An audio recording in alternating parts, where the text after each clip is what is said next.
Well, we had an election yesterday, and it was a good day, I think, for democracy, and I think it was a good day for America. Excuse me, I'm a little hoarse. Our democracy has been tested in recent years, but with their votes, the American people have spoken and proven once again that democracy is who we are. The states across the country saw record voter turnout. And the heart and soul of our democracy, the voters, the poll workers, the election officials, they did their job and they fulfilled their duty. And apparently without much interference at all, without any interference, it looks like. And that's a testament, I think, to the American people. While we don't know all the results yet, at least I don't know them all yet, here's what we do know. While the press and the pundits are predicting a giant red wave, it didn't happen. And I know you were somewhat miffed by my obsessive optimism, but I felt good during the whole process. I thought we were going to do fine. While any seat lost is painful, some good Democrats didn't win the last night. Democrats had a strong night. And we lost fewer seats in the House of Representatives than any Democratic president's first midterm election in the last 40 years. And we had the best midterm for governors since 1986. And another thing that we know is that voters spoke clearly about their concerns, about raising costs, the rising costs that they're in, and the need to get inflation down. There's still a lot of people hurting. They're very concerned. And it's about crime and public safety. And they sent a clear and unmistakable message that they want to preserve our democracy and protect the right to choose in this country. And I especially want to thank the young people of this nation who, I'm told, I haven't seen the numbers, voted historic numbers again, and just as they did 2 years ago. They voted to continue addressing the climate crisis, gun violence, their personal rights and freedoms, and the student debt relief. Last night, I was pleased to call Maxwell Frost, a 25-year-old who got elected, I guess the youngest man ever elected to the United States Congress, and I told him I told him that I was the first elected, the second youngest person ever elected to the United States Senate at 29, that I have no doubt he's off to an incredible start and what I'm sure will be a long, distinguished career. And when he's president and they say Joe Biden's out in the outer office, I know I'm going to say Joe who. But the voters were also clear that they are still frustrated. I get it.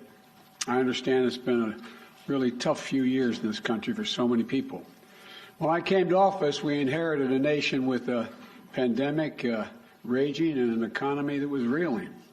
And we acted quickly and boldly to vaccinate the country and to create a stable and sustained growth in our economy, long-term investment to rebuild America itself, our roads, our bridges, our ports, our airports, clean water systems, high-speed internet.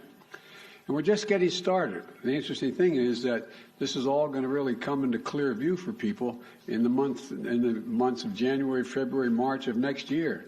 It's just getting underway. So I'm optimistic about how the public is going to even be more embracive of what we've done.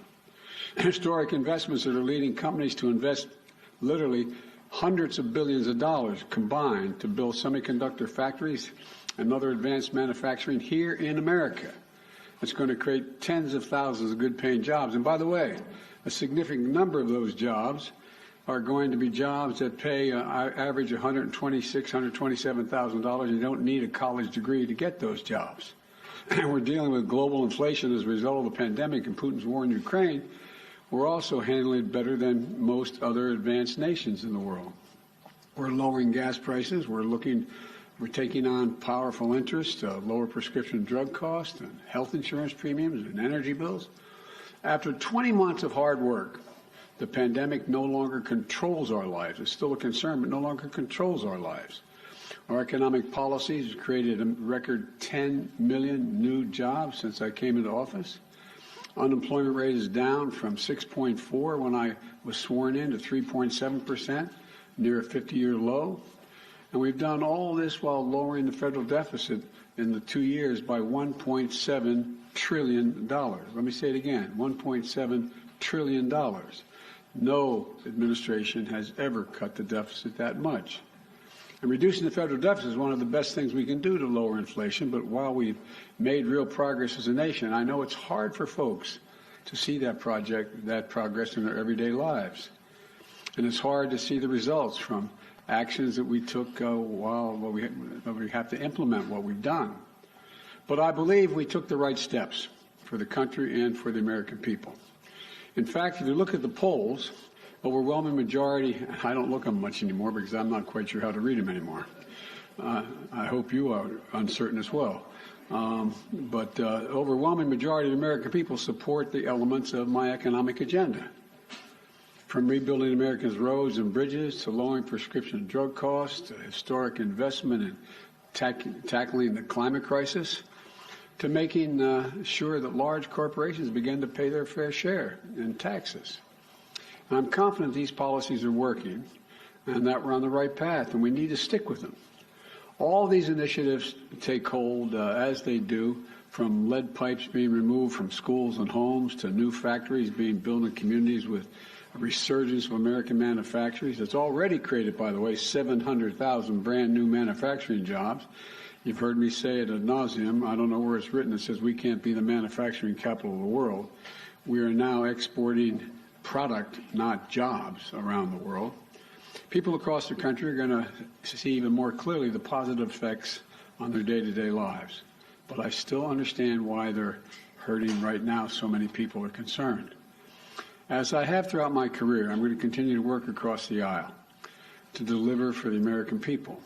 And it's not always easy, but we did it the first term. And I'll be surprised a lot of people that we signed over 210 bipartisan laws since I've become president, and we're revitalizing American manufacturing, gun safety, we did it together, and dozens of laws positively impacting on our veterans. And let me say this, regardless of what the final tally in these elections show, and there's still some counting going on, I'm prepared to work with my Republican colleagues. The American people have made clear, I think, that they expect Republicans to be prepared to work with me as well. In the area of foreign policy, I hope we'll continue this bipartisan approach of confronting Russia's aggression in Ukraine. When I return from the G20 meetings in Indonesia with other world leaders, I'm going to invite the leaders of both political parties, as I've done in the past in my foreign trips, to the White House to discuss how we can work together for the remainder of this year and into the next Congress to advance the economic and national security priorities of the United States. And I'm open to any good ideas. I want to be very clear. I'm not going to support any Republican proposal that's going to make inflation worse. For example, the voters don't want to pay higher prescription costs for drugs. We've cut that now. We're going to kick into gear next year, next calendar year. And I'm not going to walk away from the historic commitments we just made to take on the climate crisis. They're not compromisable issues to me, and I won't let it happen. The voters don't want more taxes for the tax cuts for the super wealthy and biggest corporations. And I'm going to continue to focus on cost cutting for working and middle class families and building the economy from the bottom up and the middle out. I know you're tired of hearing me say that, but I genuinely mean it. That's what makes America grow. The wealthy do very well when the middle class is doing well, and the poor have a way up. And while continuing to bring down the federal deficit. You know, as we look at tax cuts, we should be looking at tax cuts for working people and middle-class people, not the very wealthy. They're fine. And if you can go out and be a multimillionaire, that's great. Just pay your fair share. That's all. That's all. Just pay your fair share. It's like those 55 corporations in 2000 that made $40 billion and didn't pay a penny in federal taxes. It's not right. Everybody has an obligation. So now they have to pay a staggering 15%. You all pay more than that for your taxes. So I'm going to keep my commitment that no one earning less than $400,000 a year, and that's a lot of money where I come from, are going to see their federal taxes go up. And I want to be very clear. Under no circumstances will I support the proposal put forward by Senators Johnson and the senator from down in Florida to cut or make fundamental changes in Social Security and Medicare. That's not on the table. I will not do that. I will veto any attempt to pass a national ban on abortion, but I'm ready to compromise with Republicans where it makes sense on many other issues. And I'll always put the needs and interests of the American people first. So let me close with this. On this election season, the American people made it clear. They don't want every day going forward to be a constant political battle. There's too much of that going on. There's too much that we have to do. The future of America is too promising to be trapped in endless political warfare. And I really mean it. You've heard me say it time and again for the last 20 months or so. I am so optimistic about the prospects for America. We need to be looking to the future, not fixated on the past. And that future is bright as can be. We're the only nation in the world that's come out of every crisis stronger than we went into the crisis. And that's a fact. I mean, literally mean that. We've come out stronger than we've gone in. And I've never been more optimistic about America's future than I am today. You know, particularly because of all those young people I talked about, 18 to 30. They're showing up. They're the best educated generation in American history. They're the least prejudiced generation in American history, the most engaged generation in American history, and the most involved. Look, after a long campaign season, I still believe it always have. This is a great nation, and we're a great people. And it's never been a good bet to bet against America. Never been a good bet to bet against America. There's nothing beyond our capacity if we work together. We just need to remember who the hell we are. We're the United States of America. The United States of America. There's nothing beyond our capacity. And I'm pretty well convinced that we're going to be able to get a lot done. Now, I've been given a list of 10 people that I'm supposed to call on, and you're all supposed to ask me one question, but I'm sure you'll ask me more. And so let me start off with a list I've been given. Zeke Miller, Associated Press. Thank you, Mr. President. I have 2 questions for you. As you mentioned, how come we never hold you guys the same standard you hold us to? But anyway, go ahead. I'm teasing. You mentioned that Americans are frustrated, and in fact, 75% of voters say the country is heading into the wrong direction. Despite the results of last night, what in the next 2 years do you intend to do differently to change people's opinion of the direction of the country, particularly as you contemplate a run for president in 2024? Nothing, because they're just finding out what we're doing. The more they know about what we're doing, the more support there is. Do you know anybody who wants us to get rid of the change we made on prescription drug prices and raise prices again? Do you know anybody who wants us to walk away from building those roads and bridges and the internet and so on? I don't know. I think that the problem is the major piece of legislation we passed, and some of it bipartisan, takes time to be recognized. For example, you got over $1 trillion worth of infrastructure money, but not that many spades have been put in the ground. It's taking time. For example, I was on the phone congratulating a Californian recently, and then someone up in Scranton, Pennsylvania, the congressman who got elected. He said, "Can you help us make sure we're able to have high-speed rail service from Scranton to New York City?" I said, "Yeah, we can. We can. First of all, it'll make it a lot easier, take a lot of vehicles off the road, and we have more money in the pot now, already out there, we voted for, than the entire money we spent on Amtrak to begin with." And it's the same way. For example, I talked about through the campaign that we're going to limit the cost of insulin for seniors to $35 a month instead of $400 a month. Well, it doesn't take effect till next year. So there's a lot of things that are just starting to kick in. And the same way with what we've done in terms of the environmental stuff. It takes time to get it moving.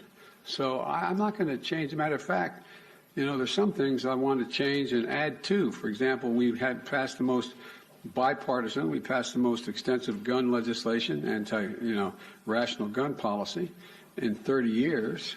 But we didn't ban assault weapons. I'm going to ban assault weapons. They're going to try like the devil. So I'm not going to change the direction. I said I ran for 3 reasons. I'm going to continue to stay where I am. And I know I fully understand the legitimate concern that what I'm saying is wrong, okay?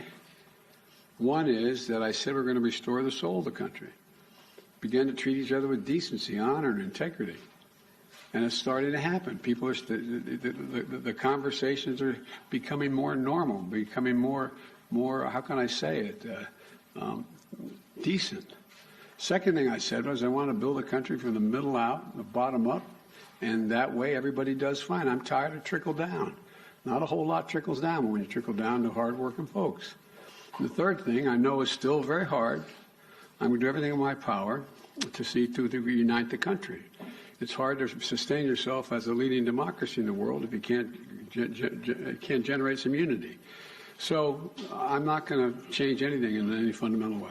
And just on a different topic, Mr. President, Russia today claimed that it had evacuated the Kherson region and the Kherson city. Do you believe that this is potentially an inflection point in that conflict? And do you believe that Ukraine now has the leverage it needs to begin peace negotiations with Moscow? First of all, I found it interesting they waited till after the election to make that judgment, and which we knew for some time that they were going to be doing. And it's evidence of the fact that they have some real problems, the Russian military, number one. Number two, whether or not that leads to, at a minimum, it will lead to time for everyone to recalibrate their positions over the winter period. And it remains to be seen whether or not there will be a judgment made as to whether or not Ukraine is prepared to compromise with Russia. I'm going to be going to the G20. I'm told that President Putin is not likely to be there, but other world leaders are going to be there in Indonesia.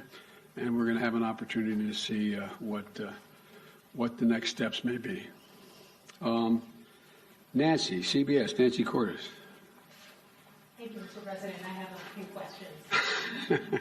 Been saving them up. First of all, Republican leader Kevin McCarthy said last night that it is clear we are going to take the House back. Do you think he's probably right about that? Well, based on what we know as of today, we've lost very few seats for certain. We still have a possibility of keeping the House, but it's going to be close. And for example, in Nevada, we won all three of those seats, contested seats. I went out for each, and I spoke with for each of those folks, but we won them all. I didn't know that last night, so it's a moving target right now, but it's going to be very close. Can you describe your relationship with Mr. McCarthy? How often do you speak to him? What do you think of him? I think he's a Republican leader, and I haven't had much of occasion to talk to him, but I will be talking to him. I think I'm talking to him later today. When it comes to your legislative agenda, when you were vice president, your legislative agenda basically ran into a brick wall 2 years in when Republicans took control of the House, and that lasted for the rest of the Obama presidency. Is there any way for you to prevent that same fate from happening this time around? Yes. If Republicans take control of the House? Yes, because it's going to be much closer if they take control. Look, the predictions were, and again, I'm not being critical of anybody who made the predictions. I got it, okay? This is supposed to be a red wave. You were talking about us losing 30 to 50 seats, and this is going to, nowhere near, that's not going to happen. And so there's always enough people on the other team, whether it's Democrat or Republican, that the opposite party can make an appeal to and maybe pick them off to get the help. And so it remains to be seen. But look, I doubt whether or not, for example, all the talk, I'd ask I don't expect you to answer, but the rhetorical question, do you think that, Senator Johnson is going to move to cut Medicare and Social Security? And if he does, how many Republicans do you think are going to vote for it? So it depends. And then my final question. Republicans have made it clear that if they do take control of the House, that they want to launch a raft of investigations on day one into your handling of Afghanistan, the border. They want to look into some of your cabinet officials. They want to investigate you. They may even want to investigate your son. What's your message to Republicans who are considering investigating your family, and particularly your son Hunter's business dealings? Lots of luck in your senior year, as my coach used to say. Look, I think the American public want us to move on and get things done for them. And, I heard that it was reported, whether it's accurate or not, I'm not sure, but it was reported many times that Republicans were saying, and the former president said, how many times are you going to impeach Biden? Impeachment proceeding against Biden. I mean, I think the American people will look at all of that for what it is. It's just almost comedy. I mean, it's. But you know, look, I can't control what they're going to do. All I can do is continue to try to make life better for the American people. Okay, Phil Mattingly, CNN. Thank you, Mr. President. I have 37 quick. I'm kidding. Sir, at a fundraiser last month, you said, quote, the rest of the world is looking at this election, both the good guys and the bad guys. You noted you're going to the G20 in a couple days. You'll come face to face with many of those leaders the same moment that your predecessor is considering launching his re-election effort. How should those world leaders, both good guys and bad guys, view this moment both for America and for your presidency? Well, first of all, these world leaders know we're doing better than anybody else in the world, as a practical matter. Notwithstanding the difficulties we have, our economy is growing. You saw the last report. We're still growing at 2.6%. We're creating jobs. We're still in a solid position. And there's not many other countries in the world are in that position. And I promise you, from the telephone calls I still have and from the meetings I have with other heads of state, they're looking to the United States and saying, how are you doing? What are you doing? What can we do together? So I think that the vast majority of my colleagues, at least those colleagues who are NATO members, European Union, Japan, South Korea, et cetera, I think they're looking to cooperate and wanting to know how we can help one another. And what was the other question? Oh, I'm sorry. No. So I think one way I would follow up on that is you noted that you felt like there was a shift in terms of people being willing to show more decency in this moment. You've often talked about breaking the fever or kind of a transition from this moment that we've faced over the last several years. Do you feel like the election is what represents that? Do you feel like the fever is broken, I guess? Well, I don't think we're going to break the fever for the super mega MAGA Republicans. I mean, but I think they're a minority of the Republican Party.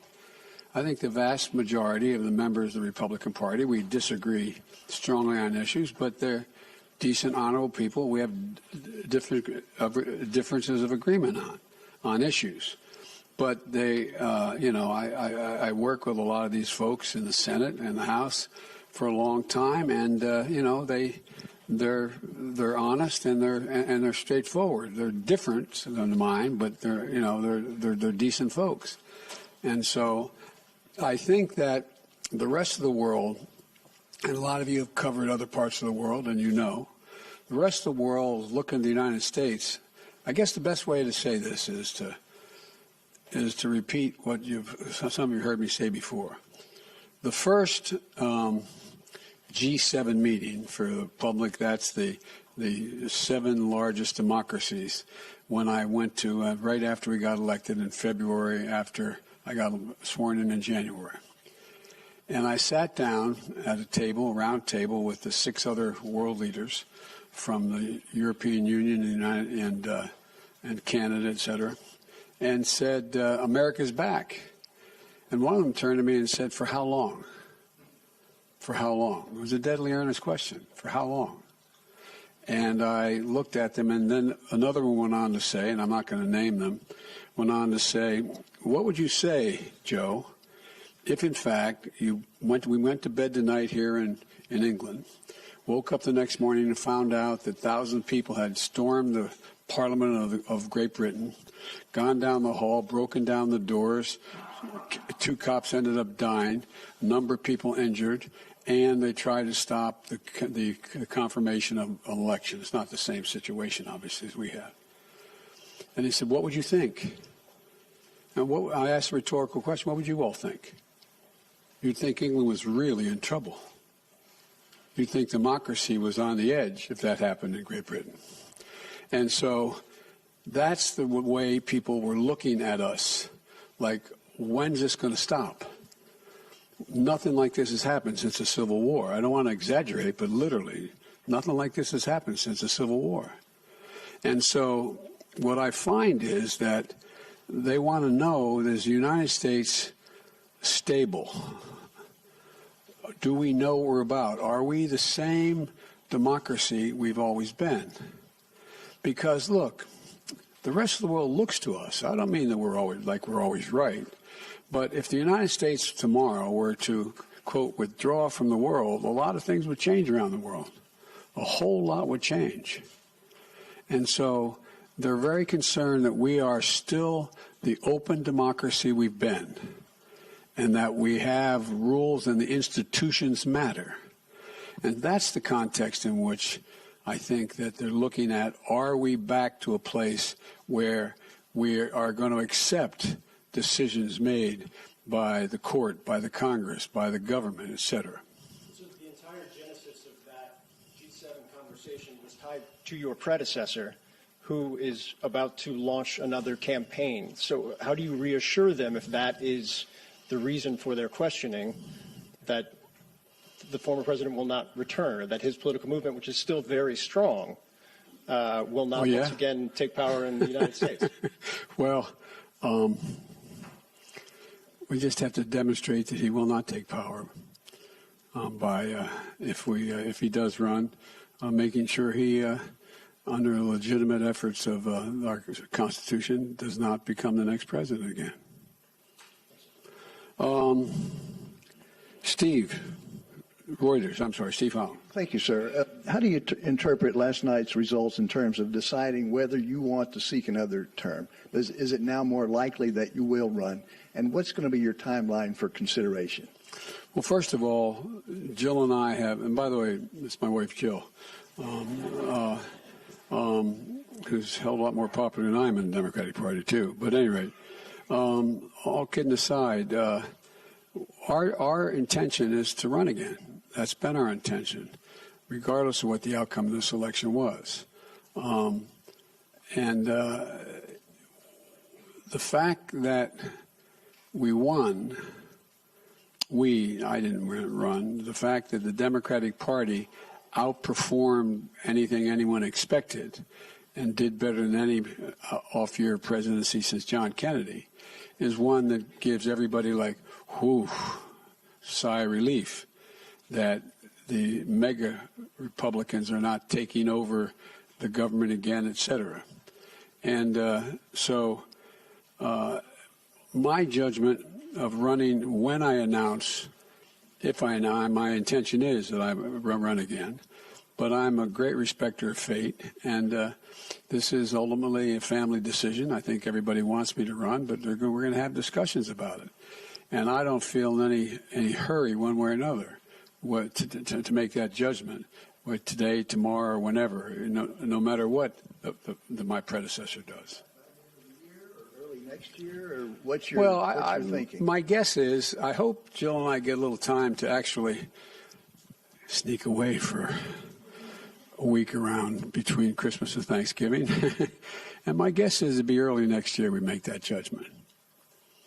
But it is my plan to do it now. Okay, I'm sorry. Karen Travers of ABC Radio. Thank you, Mr. President. WNBA star Brittney Griner today was moved to a Russian penal colony to serve out her 9-year sentence. Do you have an update right now on her condition? What do you know about that? And does this mark a new phase in negotiations with the Russians to secure her release? Can the U.S. now fully engage in talks on a prisoner swap? Well, we've been engaging on a regular basis. I've been spending a fair amount of time with her wife about what's going on with her. And my hope is that now that the election is over, that Mr. Putin will be able to discuss with us and be willing to talk more seriously about prisoner exchange. That is my intention. My intention is to get her home. And we've had a number of discussions so far. And I'm hopeful that now that our election is over, there's a willingness to negotiate more specifically with us. Thank you. And if I can, your press secretary had said that the U.S. government has continued to follow up on that significant offer, but also had proposed alternative potential ways forward with the Russians. Can you tell us what those alternative ways forward are and how Russia has responded to those? Yes, I can, but I won't. Okay, I can't. It would not be a wise thing to do in order to see if they would move forward. But it is I'm telling you, I am determined to get her home and get her home safely, along with others. I might add. April Ryan. Of the GRIO. Of the GRIO. Excuse me. I beg your pardon. Thank you, sir. I got it right last time we did this. Yes, you did. Yes, you did. Mr. President, I have a couple of questions on several issues. One, the Supreme Court. As you know, the Supreme Court has before it the issue of college admissions and affirmative action. What can and are you planning in case of a rollback that is expected? There are legal analysts that say that there will be drastic implications. There are tentacles from this, and they even say that this could impact Brown v. Board, the decision from Brown v. Board. Well, you know, first of all, I asked our Justice Department to defend the present policy before the Supreme Court. And like a lot of pundits, I'm not prepared to believe that the Supreme Court is going to overrule the existing decision. That's far from certain, and I don't believe that. But number one, what I did to try to change it is object to it before the Supreme Court of the United States, our administration. Number two, there are a number of things that we can and must do to make it. And by the way, this is a case involving an Asian American in terms of getting into school, and whether there's affirmative action makes sense at all from the standpoint of those who are arguing against it.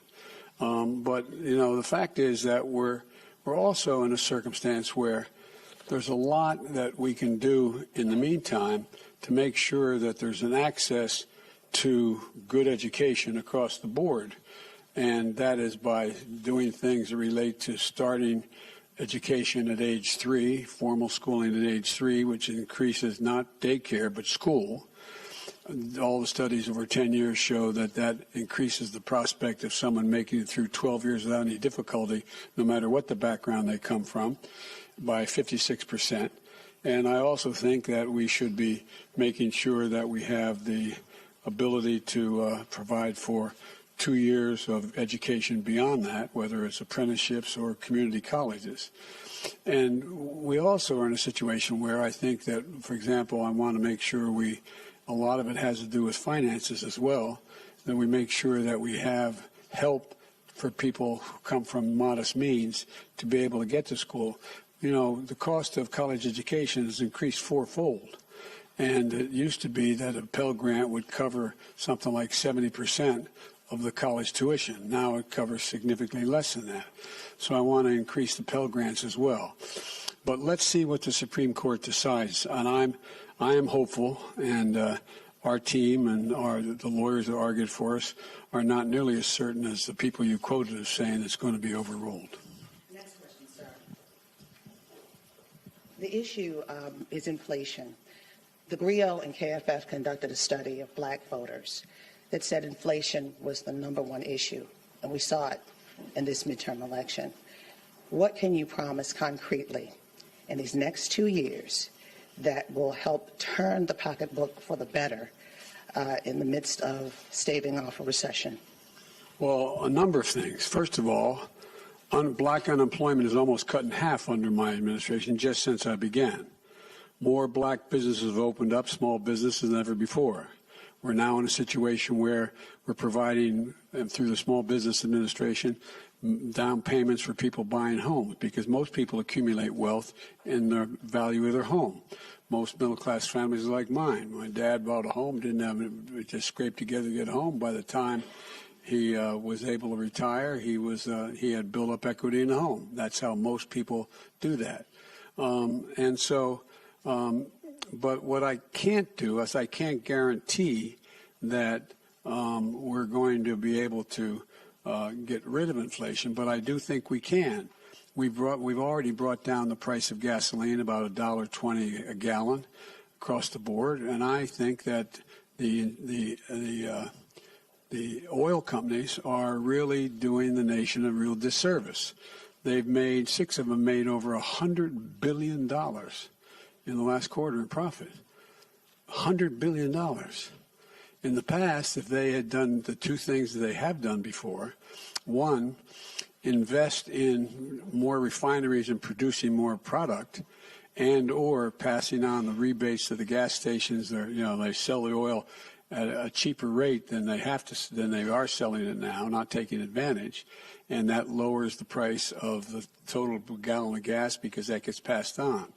So there's a whole lot of things that we can do that are difficult to do, but we're going to continue to push to do them.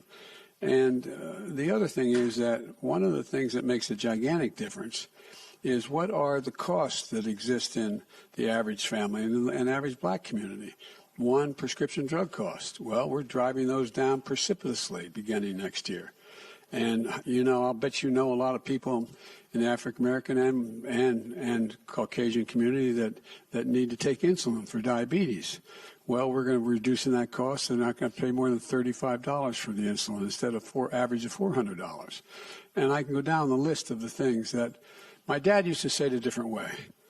At the end of the month, the things you have to pay for, from your mortgage to food on the table to gasoline in the automobile, do you have enough money to do it?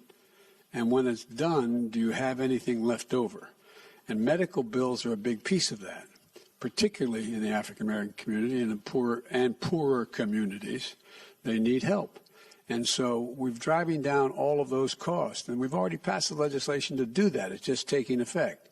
So there's a lot of things we can do to affect the things that people need on a monthly basis to reduce their inflation, their cost of living. But I am optimistic because we continue to grow and at a rational pace. We are not anywhere near a recession right now in terms of the growth, but I think we can have what most economists call a soft landing. I'm convinced that we're going to be able to gradually bring down prices so that they, in fact, end up with us not having to move into a recession to be able to get control of inflation. And Mr. President, last question on humanity.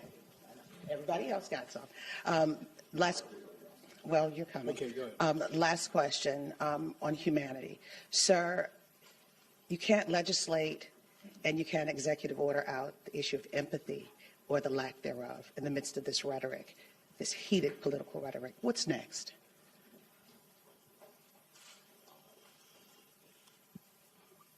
Part of what I think leadership requires, and I hope I meet the standard, is letting people know you understand their problem.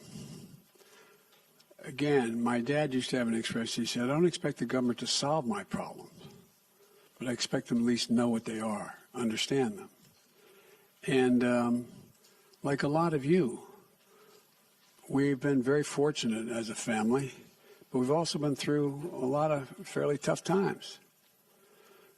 And I've had the great advantage of having a family to get through them.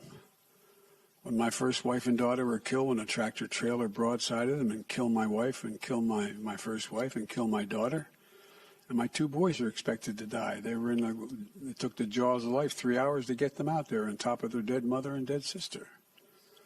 I understand what that pain's like. And when Jill and I lost Bo after a year in Iraq, winning the Bronze Star Conspicuous Service Medal, a major in the United States military, came home with stage 4 glioblastoma because he lived about between 200 and 500 yards from a burn pit that's 10 feet deep and as big as a football field, burning every toxic waste you could find. I think that we understand what it's like to lose family members, mothers, fathers to cancer. All of you been through that kind of thing. We've been fortunate, though. We've had each other. We've had strong families, Jill's sisters, my brothers, my sister. And so what we can do to deal with that empathy is make sure there's help available. Make sure there's people who are there to help, whether they are psychologists or whether they're medical doctors or whether they're social workers, to be there to help just hold a hand. And for example, we can do an awful lot for a lot of families, the families you're talking about, if we reinstate this child tax credit. It cut child poverty by 40% when it was in place. I couldn't get it passed the second time around. So there's a lot we can do. And the empathy is not just talking about it, it's communicating to people you genuinely understand. And I hope a lot of people don't understand because I don't want people having to know the pain. But the second piece of that is let them know that you are there to help. You're there to help. And one of the things I've talked with Vivek Murthy about, and a lot of you have written about it, and you've written it well about it, is the need for mental health care in America. You know, when we got elected, there were something like, I don't know, 2, 3, 5 million people who gotten their COVID shots. Well, in the meantime, I got over 220 million people, all 3 shots. But in the meantime, what happened? We lost over 1 million dead. 1 million dead. I read one study that for those 1 million people, they had 9 people who were each one had averaged 9 people close to them. A relative, someone they're married to, a child, someone close. The impact has been profound. Think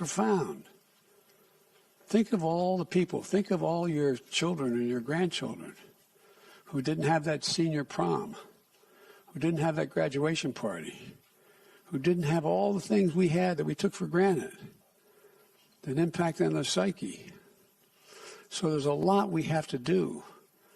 And empathy reflects itself not just in what a person demonstrates to understand, of knowing what people need and helping to make it happen. And we're trying to do that. And a lot of Republicans trying to do it too. I don't mean this is a partisan thing. A lot of people are trying to do it because they know we got a problem. Okay, excuse me. These 10 questions are really going quickly.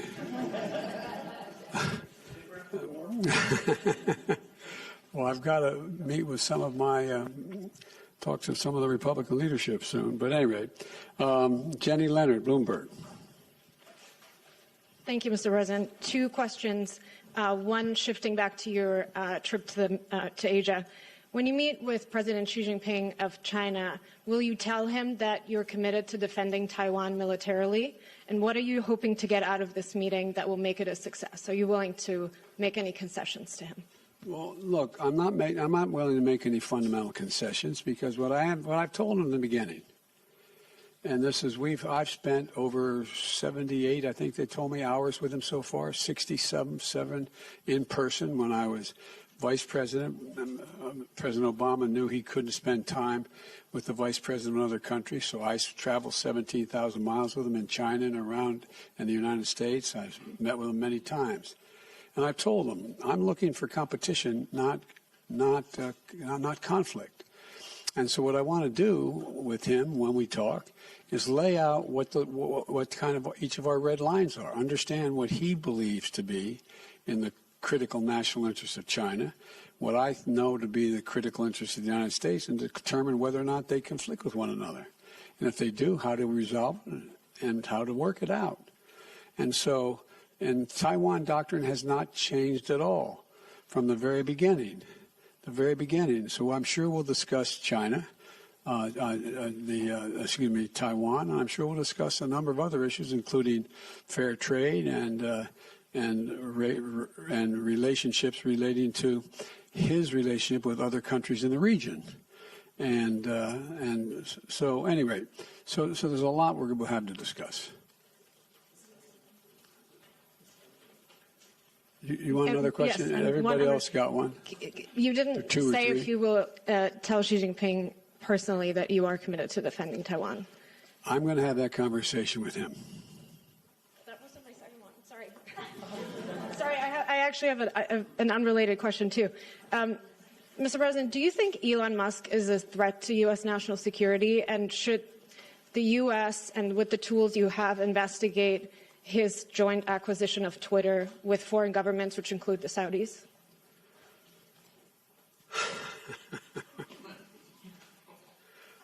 I think that Elon Musk's cooperation and/or technical relationships with other countries is worthy of being looked at. Whether or not he is doing anything inappropriate, I'm not suggesting that. I'm suggesting that it's worth being looked at. And But that's all I'll say. There's a lot of ways. All right. Kristen Welker. Thank you so much, Mr. President. I appreciate it. I want to follow up with you on working with Republicans. Leader McCarthy again suggested that he is not prepared to write what he has called a blank check to Ukraine, and yet you expressed optimism that funding for Ukraine would continue, that the policies toward Ukraine would continue.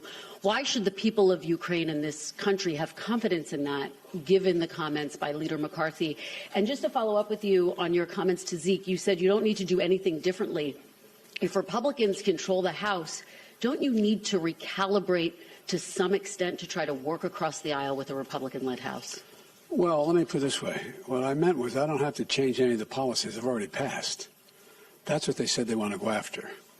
And so what I have is a simple proposition. I have a pen that can veto. Okay? So that's what I mean. I don't have to recalibrate whether or not I'm going to continue to, fund we're going to continue to fund the infrastructure bill, or we're going to continue to fund the environment, et cetera. We have to, I think there is a growing pressure on the part of the American people, expecting both parties and all elements of both parties to work out their substantive differences, and not just, I'm not going to do that because it would benefit that party. Just making it personal. So it remains to be seen what the makeup of the House will be. But I'm hopeful that Kevin and I can work out modus vivendi as to how we'll proceed with one another.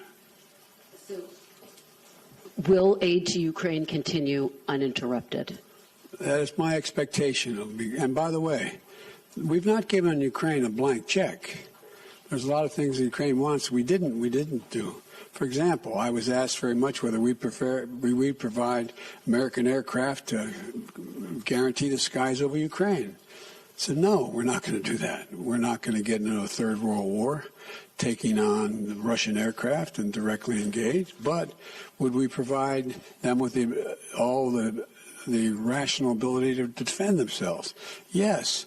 We try those HIMARS. Well, the HIMARS, there's two kinds of, but in the average person's parlance, rockets you can drop in those. One that goes over 600 miles and one that goes about 160 miles. We didn't give many ones that go to 600 miles because I'm not looking for them to start bombing Russian territory.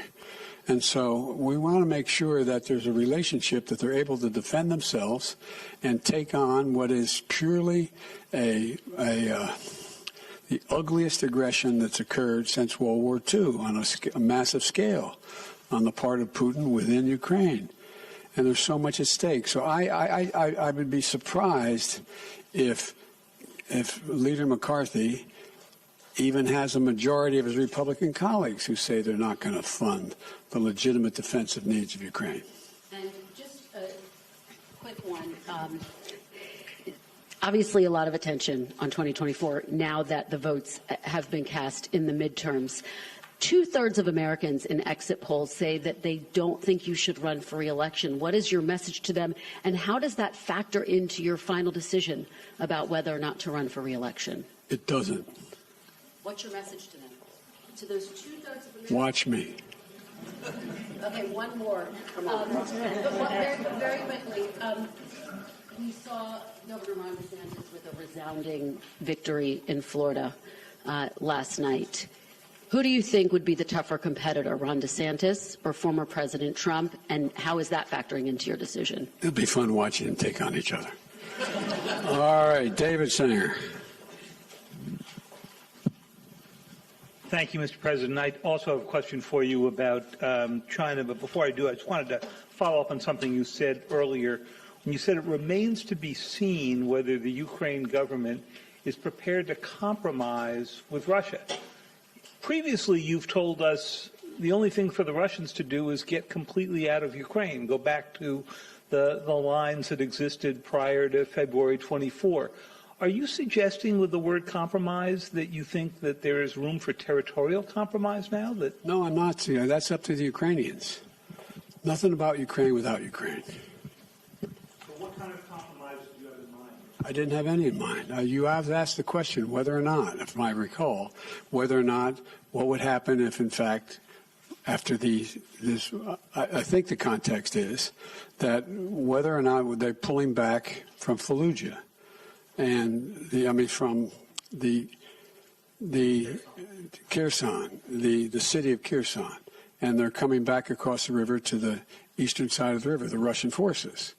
And I said, what's going to happen is they're going to both lick their wounds, decide what they're going to do over the winter, and decide whether or not they're going to compromise. That's what's going to happen, whether or not. I don't know what they're going to do. But I do know one thing, we're not going to tell them what they have to do.